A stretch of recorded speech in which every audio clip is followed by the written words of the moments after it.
जरूरी है, लेकिन तैयारी आपको अभी से करनी होगी।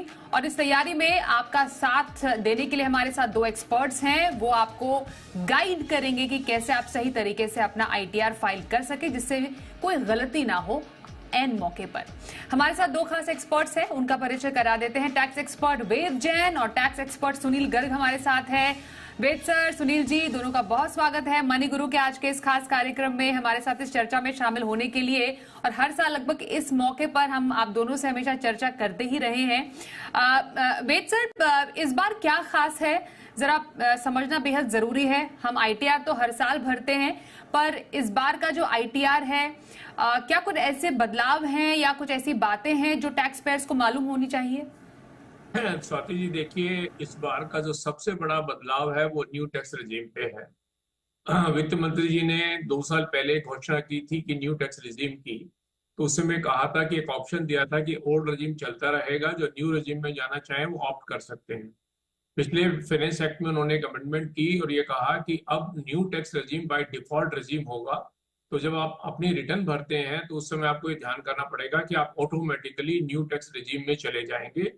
अगर आपको न्यू टैक्स रेजिम में नहीं जाना है और ओल्ड टैक्स रेजिम में जाना है, तो आपको स्पेसिफिकली अपनी रिटर्न के अंदर ये डिक्लेयर करना पड़ेगा कि मैं ओल्ड टैक्स रेजिम में जाना चाहता हूँ। अगर ये सैलरीड एम्प्लॉयज हैं तो अपने फॉर्म के अंदर कर सकते हैं, और अगर ये सैलरीड एम्प्लॉयज नहीं है, इनको बिजनेस या प्रोफेशन से इनकम है, तो एक फॉर्म 10IE है वो भरना बहुत जरूरी है, जिसमें ये डिक्लेयर करें कि हम ओल्ड टैक्स रेजिम में जाना चाहते हैं। तो सबसे महत्वपूर्ण चेंज जो अगर मैं समझता हूँ इस साल आईटीआर में है, वो यही है कि ये करना पड़ेगा। दूसरी चेंज सबसे बड़ी जो आई है वो आई है बैंक अकाउंट की डिटेल्स।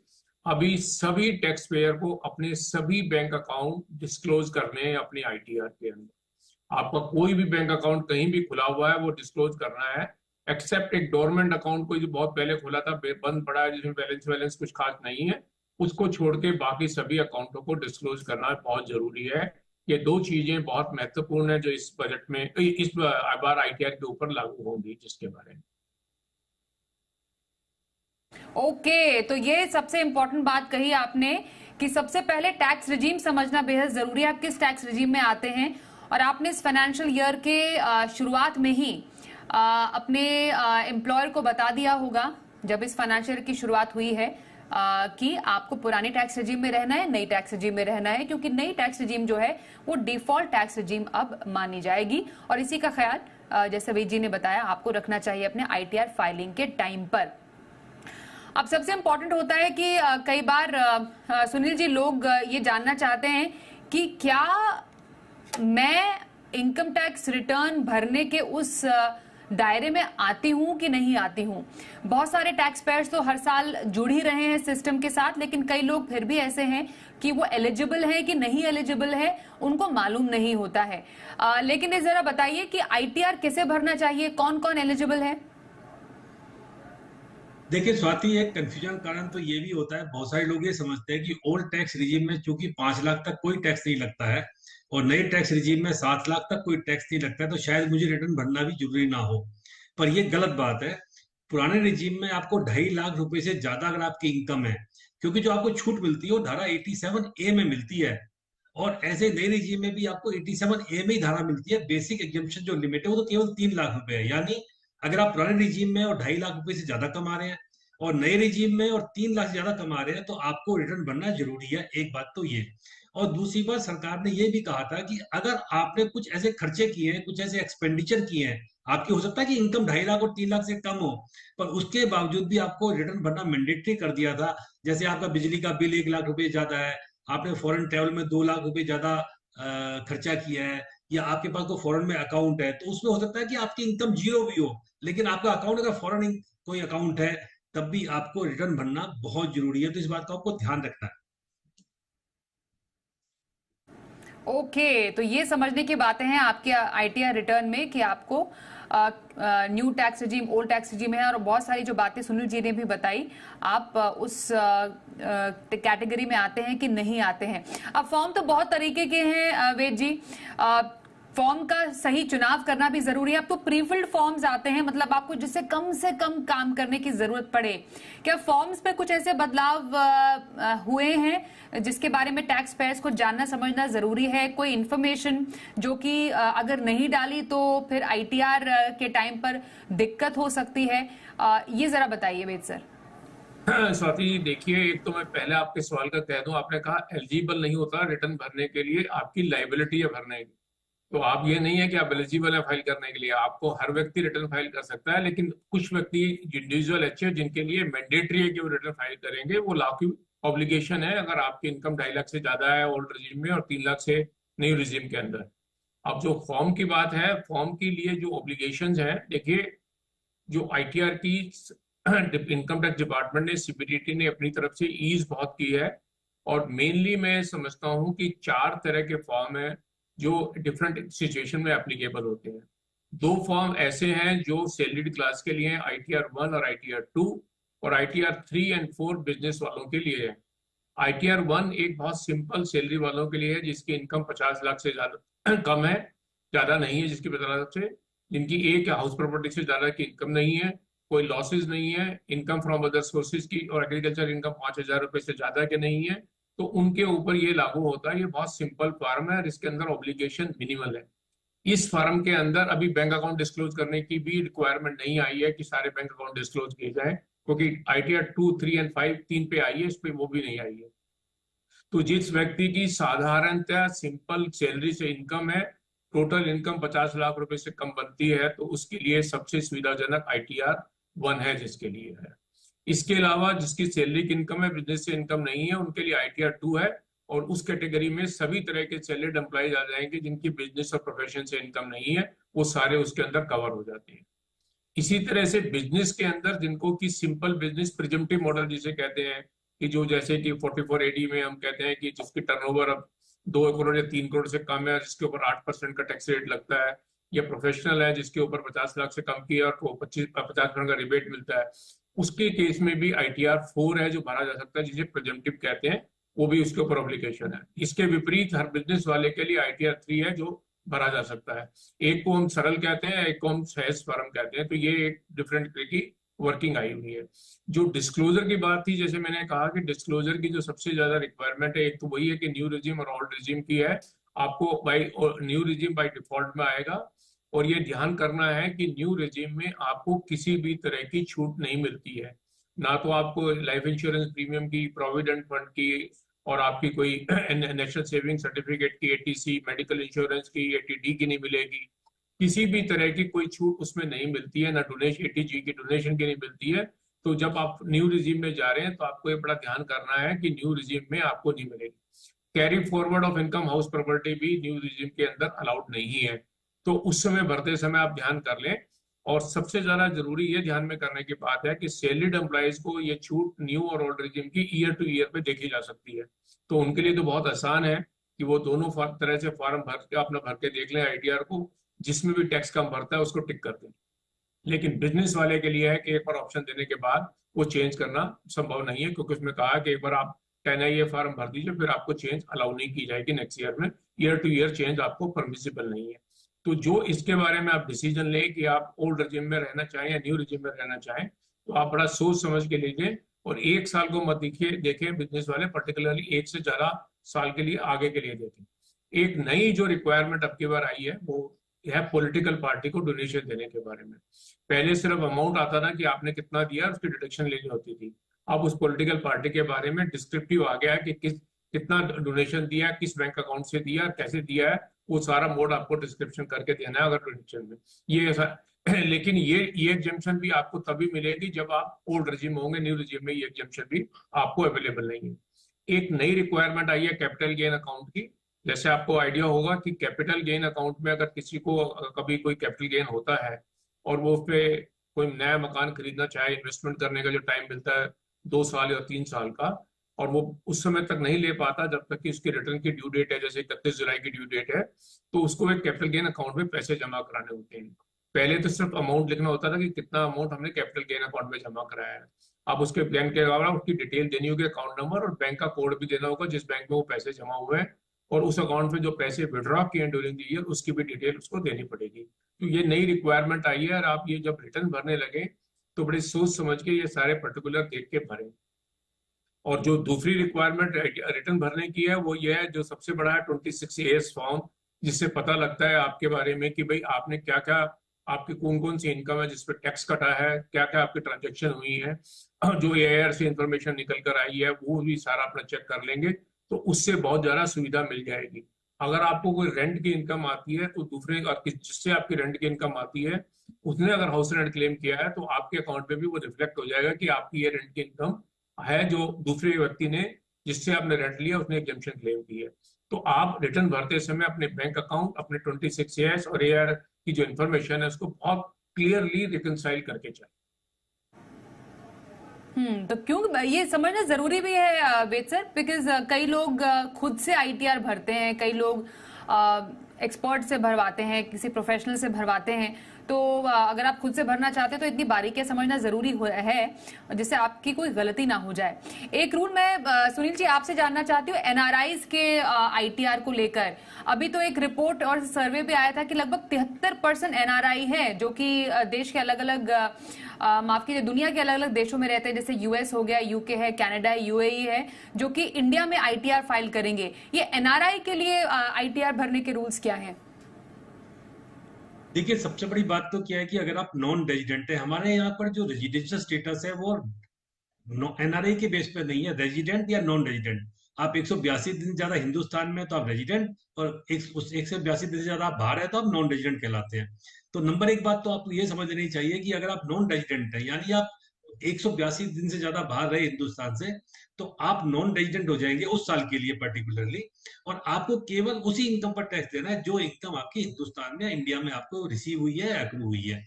दूसरी बात, अगर आप नॉन रेजिडेंट हो जाते हैं तो आपको फॉर्म नंबर 1 आपको नहीं लगेगा, फिर आपको फॉर्म नंबर 2 ही देना पड़ेगा। इस बात का भी ध्यान रखना चाहिए। तीसरी बात, जितने भी नॉन रेजिडेंट है और हम जिसकी एनआरए की बात हम करते हैं, उनको जनरली जो टैक्स विदहेल्ड होता है, अगर नॉन रेजिडेंट अपनी प्रॉपर्टी को बेचते हैं इंडिया में, तो जो प्रॉपर्टी पर टैक्स है वो 1% नहीं डिडक्ट होता है, वो 23.23.92% डिडक्ट कर लेता है बायर, अगर 1 करोड़ से ज्यादा प्रॉपर्टी है उसकी, तो उसको ऑफकोर्स रिटर्न भर के ही वो रिफंड क्लेम करना पड़ेगा। तीसरी बात, अगर बैंकों में आपका एनआरओ अकाउंट है, वहां आपको जो ब्याज मिल रहा है उस पर भी बैंक 30% की दर से आपका टीडीएस विदहेल्ड करता है। तो आपको इस बात का ध्यान रखना है कि जो टैक्स विदहेल्डिंग की दर है, टीडीएस की दर है, वो नॉन रेजिडेंट के उसमें ज्यादा है।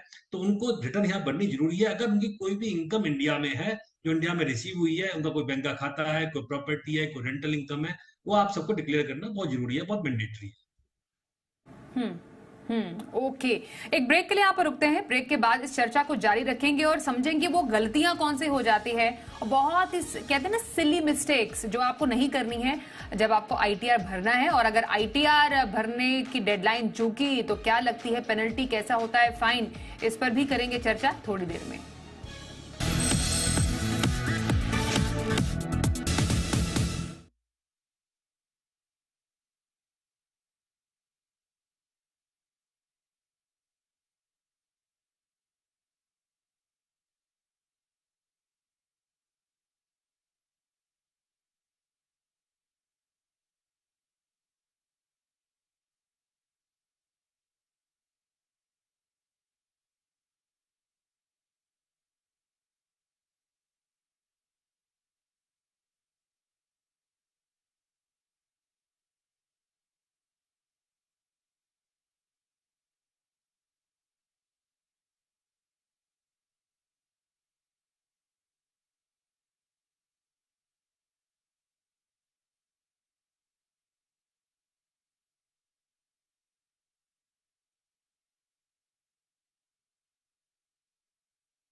आज हम खास चर्चा कर रहे हैं आईटीआर की। कोई भी उलझन है, हमारे एक्सपर्ट इसका सोल्यूशन आपको दे रहे हैं। 31 जुलाई की आखिरी तारीख, जिससे पहले और जब तक आपको अपने रिटर्न को फाइल करना है। हमारे साथ दो खास टैक्स एक्सपर्ट्स हैं, वेद जैन, सुनील गर्ग।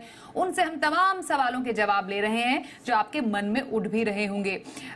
वेद सर, गलतियां तो हो ही जाती है, लेकिन रिटर्न भरने की गलती तो भारी भी पड़ जाती है। इसलिए सर ये बताइए कि ऐसी कौन सी गलतियां हैं जो बिल्कुल नहीं करनी है रिटर्न भरते समय। देखिए, गलती तो कोई भी नहीं कर ऐसी है जो नहीं करनी चाहिए। कोई भी गलती आप करेंगे उसका आपको कहीं ना कहीं कोई ना कोई जुर्माना और आपको नुकसान आएगा ही आएगा। पहली गलती तो ये नहीं करनी चाहिए कि रिटर्न को लेट भरना है और लास्ट टाइम तक वेट नहीं करनी है। जैसे हमने कहा कि 31 जुलाई लास्ट डेट है रिटर्न भरने की। जिनकी ऑडिट नहीं होते हैं तो वो रिटर्न 31 जुलाई से पहले भरें और रश से बचने के लिए वो समय से रिटर्न भरें। अब दूसरा सवाल आता है कि रिटर्न भरने में क्या क्या गलतियां हो सकती हैं और क्या क्या ध्यान रखने वाली बात है। पहले तो आप अपनी जितनी डिटेल है 1 अप्रैल 2023 से लेकर 31 मार्च 24 के बीच में जो भी आपने ट्रांजेक्शन की है उन सबकी एनालिसिस करें। और इस एनालिसिस का सबसे बढ़िया साधन होता है आपका बैंक अकाउंट। तो बहुत सारे लोग ये समझते हैं मैं तो सैलरी इनकम मिलती है, मुझे तो कोई इनकम का कोई और सोर्स नहीं है, तो जो एम्प्लॉयर ने मुझे एक सर्टिफिकेट दिया उसके बेस पे रिटर्न भर दी, वो एक गलत हो जाएगा। क्योंकि आज की डेट में आपको बैंक का जो इंटरेस्ट मिलता है, जो आपने कोई निवेश किया है, कोई और ट्रांजेक्शन किया है, उस सबके ऊपर आपको टैक्स लगता है। कोई डिविडेंड इनकम है वो भी टैक्स लगता है, छोटे से छोटा। वो आपको डिस्क्लोजर भी करना है अगर आपके अनलिस्टेड शेयर में कोई निवेश किया हुआ है वगैरह। कहीं कंपनी में आप डायरेक्टर हैं तो वो भी आपको डिस्क्लोज करना है। तो आप अपने 1/4/23 से लेके 31 मार्च 24 तक का पूरा एनालिसिस निकालिए और उसको वेरीफाई करिए कि क्या क्या आपके सोर्सेज ऑफ इनकम क्या है, वो सारा एनालिसिस कर लीजिए और उसको भरिए। उसके बाद आप अपना जाके इनकम टैक्स की वेबसाइट पे 26AS अपना डाउनलोड कर लीजिए। वहां आपको पता लगेगा कि आपकी कुछ ट्रांजेक्शन ऐसी हैं जो आपकी नॉलेज में शायद नहीं आ रही हैं, लेकिन वो ट्रांजेक्शन एक्चुअल हुई है। जैसे आपने बैंक से इंटरेस्ट लिया, उस पर TDS कटा हुआ है। कोई रेंट लिया है तो उस पर TDS कटा हुआ है। कोई प्रोफेशनल चार्जेज आए हैं तो उस पर TDS कटा हुआ है आपका। या आपने कोई प्रॉपर्टी बेची है उसमें आपका TDS कटा हुआ है। कोई परक्विजिट्स है तो उस पर TDS कटा हुआ है। कोई कंसेशन मिली है, जो नया प्रोविजन आया उस पर TDS कटा हुआ है। उन सब ट्रांजेक्शन को एनालिसिस कीजिए। और इनकम टैक्स का रिफंड भी आता है, कभी कभी पिछले साल का रिफंड आता है उसके ऊपर भी इंटरेस्ट मिलता है, वो भी लोग भूल जाते हैं। वो गलती नहीं करनी चाहिए। तो आप उन सब चीजों को वेरीफाई करिए और उसको देख के उसकी रिटर्न भरिए ताकि रिटर्न बिल्कुल ठीक तरह से जाए। क्योंकि देखिए आज की डेट में कानून बहुत सख्त है, पूरा कंप्यूटराइजेशन है, पूरा डिजिटाइजेशन है। जो भी आपने किया है उसका 360 प्रोफाइल आज की डेट में इनकम टैक्स डिपार्टमेंट पे आता है। आप जो भी ट्रांजेक्शन करते हैं तो 31 जुलाई तक आप अपनी रिटर्न को बाकायदा बिल्कुल ठीक तरह से भरें और उसके ऊपर पूरा टैक्स दें। ये सबसे पहला रूल है। अगर आप किसी वजह से ये रिटर्न 31 जुलाई तक नहीं भरते हैं तो आपके ऊपर इमीडिएटली एक एडिशनल लेवी लगती है, जो 5,000 रुपए की लेवी है। अगर आपकी इनकम 5 लाख से ज्यादा है, 5 लाख से कम है तो वो 1,000 रुपए तक की लेवी लग सकती है। तो मेरा सबसे कहना, आपको कहना, सभी के करदाताओं से ये होगा कि नाउ आज 2 जुलाई हो गई है, अगले 29 दिन बचे हैं रिटर्न भरने के। आप अपना डाटा कंपाइल कीजिए, वर्किंग कैलकुलेट कीजिए, अपने एम्प्लॉयर से TDS का सर्टिफिकेट मांगिए, जहाँ पे आपने निवेश किया है, डिविडेंड आया है, उस सबकी कैलकुलेशन कीजिए और जल्दी से जल्दी अपनी रिटर्न भरें ताकि आपके कोई पेनल्टी नहीं लगे, फीस नहीं लगे और रिटर्न को ठीक तरह से भरें। रिटर्न को ठीक से भरना बेहद जरूरी है। पर वैसे तो हम कई बार देखते भी हैं कि इस बार, क्योंकि इस बार का रिटर्न भरने से पहले बजट भी है सुनील जी, तो हमेशा लोगों की गुहार रहती है और बिल्कुल 31 जुलाई तक तमाम लोग मांग करते हैं कि डेट आगे बढ़ाओ, एक्सटेंड डेट। तो आपको लग रहा है कि ऐसा कुछ मौका आ सकता है या ऐसी कोई उलझन आ सकती है जिसके चलते डेट बढ़े? क्या ऐसी कोई नौबत आ सकती है? देखो स्वाति, इस बार क्या होगा कि 31 जुलाई लास्ट डेट है और 22 जुलाई को मैडम फाइनेंस मिनिस्टर बजट लेके आएंगी। तो लोग इससे भी बड़ा कंफ्यूज होंगे क्योंकि लगता है कि इस बार सैलरी एम्प्लॉइज को और मिडिल क्लास को कुछ ना कुछ राहत दे सरकार, लेकिन ये कोई भी राहत मिलेगी वो फाइनेंशियल ईयर 24-25 के लिए मिलेगी, वो 23-24 के लिए नहीं होती है। तो लोग इससे कंफ्यूज ना हो जाए कि जो मैडम ने अभी राहत दी है या देने वाली हो बजट में आए, तो उससे कंफ्यूज नहीं होना। 23-24 की दर है वही आपको लगेगी। जहां तक सवाल है एक्सटेंशन का, तो मुझे नहीं लगता है कि एक्सटेंशन सरकार ने देने की जो प्रथा है उसको बंद कर दिया है। अब पिछले 2-3 साल से कभी एक्सटेंशन नहीं दी है, क्योंकि हर चीज कंप्यूटराइज्ड है, हर चीज ऑनलाइन है। आपको AIS आ रहा है, आपको 26 AS आ रहा है। अब आप मेहनत नहीं करना चाहते या आप उसको बड़ी कैजुअल अप्रोच से रखना चाहते हैं, तो वो आपको दिक्कत की बात है। और जहां तक रिटर्न भरने में गलती का सवाल है, उसमें 1-2 पॉइंट और ऐड करना चाहूंगा। जनरली हमने देखा है कि बहुत सारे लोग क्या करते हैं, कोई TDS उनके पास में आ गया और TDS का तो क्लेम ले लेते हैं, लेकिन उस मैचिंग इनकम को नहीं दिखाते। मसलन अगर आपको प्रॉपर्टी में एडवांस आया पिछले साल में और आपकी CLD इस साल में हो रही है, तो लास्ट ईयर जब आपको एडवांस मिला होगा तो TDS काट लिया होगा। और आपको चूंकि कैपिटल गेन अगले साल में होना है, फाइनेंशियल 24-25 में, तो लोग अक्सर ये गलती करते हैं कि उस TDS को तो क्लेम कर लेते हैं लेकिन उस मैचिंग इनकम को नहीं दिखाते हैं। ऐसे ही बैंक की FDR में होता है। बहुत सारे लोग बैंक में जब FDR मैच्योर होती है तब पूरी इनकम दिखाते हैं, पर बैंक हर क्वार्टरली आपका TDS काट लेता है। तो इस सिचुएशन में अब सरकार ने आपको एक बेनिफिट दे दिया है कि आप अपने इनकम टैक्स रिटर्न में उस पर्टिकुलर TDS के अमाउंट को कैरी फॉरवर्ड कर सकते हैं कि जिस साल आपकी इनकम होगी उस साल ही आपको उसको एडजस्ट कर लेना, उसी साल आप इनकम भी दिखाना और टैक्स का बेनिफिट भी ले लेना। ये बहुत बड़ा सबक, बहुत बड़ी गलती हमने देखी है कई बार। और दूसरी बात सबको करना चाहिए, क्योंकि एक स्टैट्यूटरी लायबिलिटी है, रिटर्न भरना कंपलसरी मैंडेटरी है।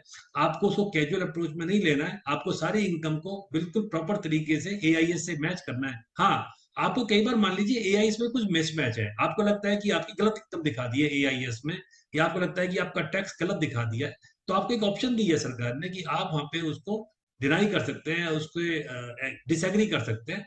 तो आप तुरंत उसको डिसएग्री कर जाइए कि ये मेरी सेल परचेज नहीं है या ये मेरा इन्वेस्टमेंट नहीं है। अगर आपने ऐसा नहीं किया तो आपको मिसमैच का नोटिस रिटर्न भरने के बाद में आ जाएगा। बिल्कुल। और ये बहुत इंपॉर्टेंट है, और ये तभी आप कर सकते हैं जब आपके पास समय हो, और अभी तो समय है। और समय रहते हुए, जैसा कि वेद सर भी बता रहे, सुनील जी भी बता रहे, अपना रिटर्न टाइम पर फाइल कीजिए।